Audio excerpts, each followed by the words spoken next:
Assalamualaikum warahmatullahi wabarakatuh. Kami dari Universitas Esa Unggul Bekasi, Fakultas Ekonomi dan Bisnis, jurusan Manajemen. Sebelumnya, perkenalkan nama saya Anissa Cahyani. Saya Mikael Joseph. Saya Rizky Syoloho. Saya Meharyani Anwar. Saya Davaisa Nariko. Nama saya Cindy Wulandari. Nama saya Muhammad Hafiz Andriana. Saya Revi Natalia. Nama saya Muhammad Gibraltar.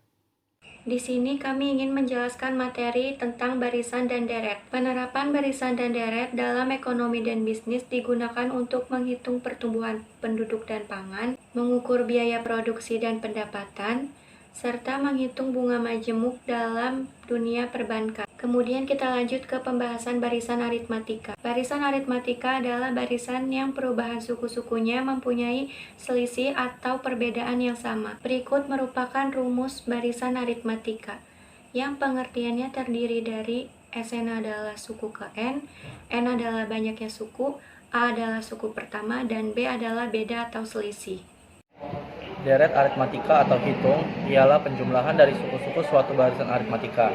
Bentuk umum jumlah n suku pertama deret aritmatika ialah Sn sama dengan 1/2n dalam kurung S plus UN tutup kurung. Bentuk umum untuk suku ke N adalah UN sama dengan A plus buka kurung N kurang 1 tutup kurung B, di mana UN ialah suku ke N, Sn ialah jumlah suku ke N, A ialah suku pertama, B ialah beda atau selisih, dan N untuk banyaknya suku. Contoh, jika ingin mengetahui suku ketujuh suatu deret hitung yang suku pertamanya A sama dengan 1 dan beda atau B adalah UN sama dengan A plus buka kurung N kurang 1 tutup kurung B sama dengan 1 plus buka kurung 7 kurang 1 tutup kurung 2, yaitu hasilnya 13. Deret hitung dengan jumlah 7 suku tersebut adalah S sama dengan 1/2N buka kurung S tambah UN tutup kurung sama dengan 1/2 7 buka kurung 1 tambah 13 tutup kurung, yaitu hasilnya 49. Geometri ukur. Geometri ukur itu adalah barisan bilangan dengan perbandingan dari setiap suku dengan suku sebelumnya, yaitu selalu sama, dan dia memiliki rumus UN sama dengan AR pangkat N dikurang 1. Saya akan memberikan sedikit contoh dari apa yang saya bahas pada kesempatan kali ini.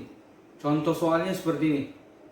Jadi diketahui suku kelima dari barisan geometri adalah 243. Hasil bagi suku ke-9 dengan suku ke-6 adalah 27.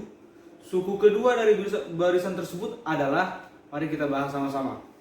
Tadi kan sebelumnya diketahui bahwa U5-nya itu, suku U dari 5 itu adalah 243. Baru kalau U9 dibagi U6 sama dengan 27. Yang ditanya sekarang adalah U2-nya berapa?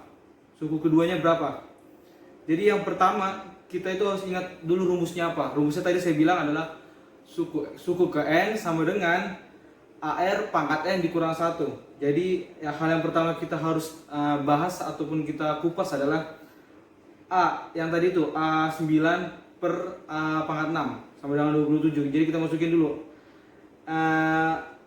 ke rumus yang AR N pangkat kurang 1. Jadinya A R pangkat 8, kan tadi kan N kurang 1, pertama itu kan 9, jadi 9 dikurang 1, jadi AR pangkat 8 dibagi AR pangkat 5. Kenapa dapatnya 5? Karena tadi yang sebelumnya itu kan 6 dikurang 1 jadinya 5, jadi sama dengan 27.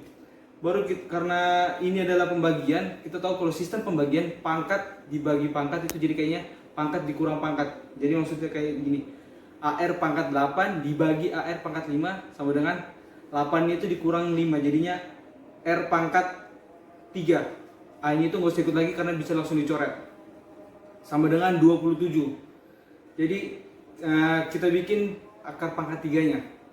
R pangkat 3 kan tadi, jadi R sama dengan akar pangkat 3 dari 27 berapa? R-nya sama dengan 3, kayak gitu.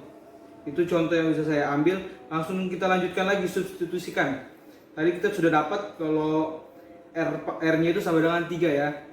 Terus kita masukkan ke persamaan U5 sama dengan 243. Jadi U5 sama dengan 243. Baru kita bikin lagi di bawahnya A pangkat A kali 3 pangkat 4. Karena tadi rumusnya seperti yang tadi saya bilang, A 3 pangkat 4 sama dengan 243. Kenapa jadi 4? Tadi kan kita U5.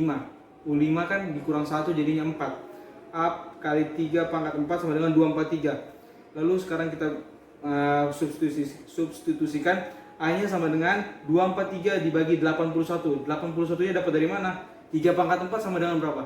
81 kan? Jadi 243 dibagi 81. A-nya sama dengan 3. Sehingga kalau kita substitusikan lagi ke U pangkat 2, kita masukin U pangkat 2 sama dengan A kali R. Jadi sama dengan 3. Pertama tadi kita dapat 3, terus dari U ke 5 juga kita dapatin 3. Jadi totalnya adalah 9. U pangkat 2 sama dengan 9. Demikian yang bisa saya bagikan. Kalau mungkin nanti teman-teman bingung, saya akan bikin gambarannya ya di video ini. Terima kasih. Keempat, deret geometri atau ukur. Deret geometri atau ukur ialah penjumlahan dari suku-suku suatu baris geometri. Bentuk umum dari penjumlahan deret geometri ialah Sn sama dengan A buka kurung R pangkat N min 1 tutup kurung per R min 1, di mana Sn sama dengan jumlah suku ke N, A sama dengan suku pertama, R sama dengan rasio, N sama dengan banyaknya suku. Contohnya, bila ada suatu deret ukur yang suku pertamanya A sama dengan 1 dan rasio R sama dengan 2, maka besar suku kelimanya adalah U5 sama dengan 1 kali 2 pangkat 5 min 1 sama dengan 16. Dan jumlah 5 sukunya adalah S5 sama dengan 1 buka kurung 2 pangkat 5 min 1 per 2 min 1 sama dengan 31. Jadi hasil semuanya adalah 31. Oke, yang kelima saya akan menjelaskan aplikasi barisan deret dalam bidang bisnis. Nah, dalam kasus-kasus yang menyangkut perkembangan dan pertumbuhan, apabila perkembangan atau pertumbuhan tersebut gejalanya tertentu berpola seperti kayak perubahan nilai suku dan deret, baik pun itu deret hitung, deret ukur, maka deret dapat relevan. Nah, banyak permasalahan dalam kehidupan sehari-hari yang dapat kita selesaikan dengan menggunakan deret aritmatika, deret geometri. Nah, kita harus mengidentifikasi dulu permasalahannya, menerjemahkannya ke dalam bahasa matematika. Jika di permasalahan tersebut berkaitan dengan penambahan atau pengurangan selisih secara tetap, maka dapat diselesaikan deret aritmatika. Nah, sedangkan deret geometri dapat digunakan untuk menyelesaikan permasalahan yang berkaitan dengan perbandingan tetap. Tuh, setelah permasalahan teridentifikasi, kita harus mampu menyatakan variabel-variabel yang ada dalam permasalahan tersebut. Nah, dalam deret misalnya seperti A sebagai suku pertama, nah B sebagai beda, yang R sebagai rasio. Nah, selanjutnya adalah merumuskan deret yang merupakan model matematika dari permasalahan tersebut. Habis itu menentukan penyelesaiannya dan menafsirkan hasil yang diperoleh barisan dan deret di bidang ekonomi tersebut. Nah, Model perkembangan usaha.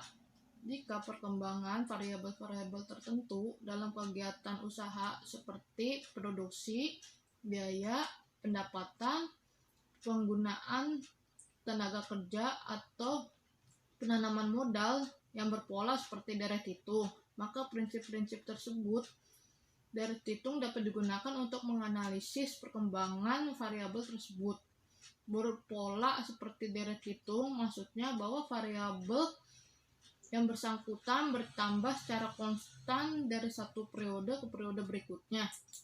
Contohnya, perusahaan makanan Sambal Nenek Kami menghasilkan 2000 buah botol bulan pertama produksinya.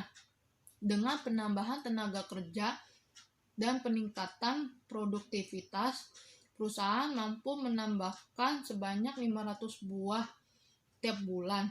Jika perkembangan produksinya konstan, berapa botol sambal yang dihasilkan pada bulan kelima?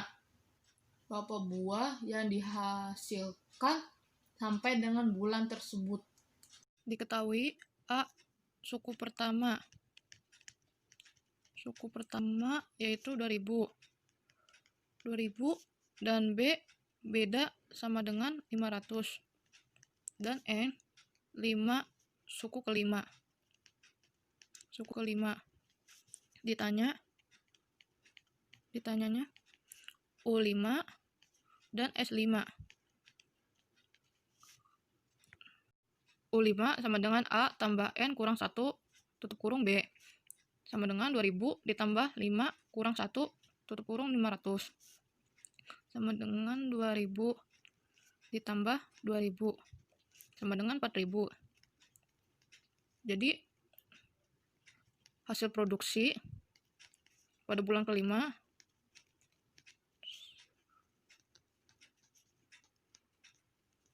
yaitu 5000 botol sambal. S5 sama dengan N per 2 buka kurung A tambah U5 tutup kurung sama dengan 5 per 2 buka kurung 2000 tambah 4000 tutup kurung sama dengan 5 per 2 buka kurung 6000 tutup kurung sama dengan 15.000. Dan ini adalah hasilnya. Model bunga majemuk merupakan penerapan deret ukur geometri dalam kasus simpan pinjam dan kasus investasi. Dengan model ini dapat dihitung misalnya besarnya pengembalian kredit di masa datang berdasarkan tingkat bunganya atau sebaliknya untuk mengukur nilai sekarang dari suatu jumlah hasil investasi yang akan diterima di masa datang. Jika misalnya modal pokok sebesar P dibungakan secara majemuk dengan suku bunga per tahun setingkat I, maka jumlah akumulatif modal tersebut di masa datang setelah N tahun dapat dihitung setelah 1 tahun. F1 sama dengan P ditambah P kali I sama dengan P buka kurung 1 ditambah I. Setelah 2 tahun, F2 sama dengan P buka kurung 1 ditambah I tutup kurung ditambah P buka kurung 1 ditambah I pangkat I sama dengan P buka kurung 1 tambah I pangkat 2. Model deret untuk bunga majemuk, bunga berbunga ialah baris geometri khususnya bagi utang piutang. Hal ini berlaku bagi dunia perbankan. Transaksi dengan model ini disebut kredit. Rumusnya yaitu Fn sama dengan P buka kurung 1 ditambah I sama di tutup kurung N. Rumus ini untuk kredit sistem pembayaran suku bunga yang dibayarkan setahun sekali. Sebaiknya jika suku bunga dibayarkan lebih dari 1 kali dalam setahun, rumusnya menjadi Fn sama dengan P buka kurung 1 ditambah I per M tutup kurung pangkat Mn, di mana Fn itu jumlah nilai kredit dengan N periode, I itu suku bunga kredit, M itu waktu pembayaran kredit, P itu jumlah nilai kredit awal periode, N itu banyaknya tahun. Contohnya, yang pertama itu Sinta kredit mobil dengan uang muka sebesar 10 juta. Sisa kreditnya itu 30 juta dengan uang saku 2% per bulan dibayar 2 tahun. Berapakah jumlah kredit setelah jumlah tempo pelunasan dan berapa jumlah harga mobil? Di sini diketahui itu P itu sama dengan 30 juta, sedangkan I sama dengan 2%, dan 2% itu sama dengan lagi 0,2%. N-nya itu sama dengan 2 kali 12 dan sama dengan 24 bulan. Jadi kan di dalam 1 tahun itu ada 12 bulan. Sedangkan di soalnya tertulis bahwa Sinta itu harus kredit dalam jangka waktu 2 tahun. Berarti 12 dikali 2 berarti sama dengan 24. Nah, dan yang dipertanyakan itu jumlah kredit setelah jatuh tempo pelunasan. Nah, di sini kita pakai rumusnya Fn sama dengan P dalam kurung 1 plus I pangkat N sama dengan 30 juta sama dengan 30 juta kali 1 plus 2% dikali 24. Nah, 24 ini pangkat 24 ini yaitu 2 tahun. Nah, sama dengan 30 juta dikali 1608. Nah, totalnya yaitu ada 48.253.117. Nah, jadi setelah kita menghitung total-totalnya tadi, jadi kita dapat memperoleh nih ya, total harga perolehan. Setelah kita hitung-hitung tadi yaitu total harga perolehannya yaitu ada 48.253.117. Nah guys, jadi contoh keduanya itu ada Nona ingin menabung. Uang yang ingin dia tabung itu sebesar 1.500.000 di bank dengan tingkat suku bunga yang berlaku yaitu adalah 15% per tahun 15%. Nah, di sini kita disuruh menghitung nilai uang di masa datang setelah 10 tahun kemudian. Setelah 10 tahun kemudian si Nona menabung di bank jika bunganya dimajemukan secara sementara dan bulanan. Jadi kita hitung ada 4. Jika dihitung secara semesteran, bulanan, kurtulan, dan harian. Jadi kita akan membahas keempat-empatnya. Yang kedua itu pembayaran bunga majemuk kurtual berarti M sama dengan 4. Nah, kita bakal bahas rumusnya dulu. Kita pakai rumus Fn sama dengan P dalam kurung 1 plus I per M pangkat MN. Kalau kita pindahkan secara angka yaitu F10 sama dengan 15 juta dalam kurung 1 plus 0,15% per 4 kali 40. Nah, sama dengan 15 juta kali 10.375 pangkat 40. Jadi totalnya yaitu 6.540.568.000. Jadi menurut Robert Malthus dalam mengukur pertumbuhan penduduk mengikuti barisan geometri atau bisa dibilang ukur. Sedangkan pertumbuhan pangan mengikuti barisan aritmatika atau bisa dibilang hitungan. Rumus dari aritmatika itu sendiri adalah PT sama dengan PI dalam kurung 1 tambah R tutup kurung. PT itu sendiri artinya jumlah penduduk pada periode T. PI itu sendiri artinya jumlah penduduk pada awal periode per tahun pertama. R itu sendiri artinya persentase pertumbuhan penduduk per tahun. Kita bisa menggunakan persentase. Dan T itu sendiri adalah selisih waktu pada awal periode hingga periode 1 tahun. Contoh dari soal aritmatika itu sendiri adalah di kota A pada tahun 2000 jumlah penduduk sebanyak 2 juta jiwa. Dan menurut historis perhitungan tingkat pertumbuhan penduduknya sebesar 2% per tahun. Berapa jumlah penduduk di kota A tahun 2004? Jadi di sini diketahui PI-nya itu jumlah penduduk pada periode T adalah 2 juta jiwa. Nah, R-nya itu persentase pertumbuhan penduduk per tahun. Persentase yang kita dapatkan dari contoh soal tersebut adalah 2%. Jadi 2%. 2% bisa dibilang sama dengan 0,02. T-nya itu adalah selisih waktu pada awal periode hingga periode 1 tahun.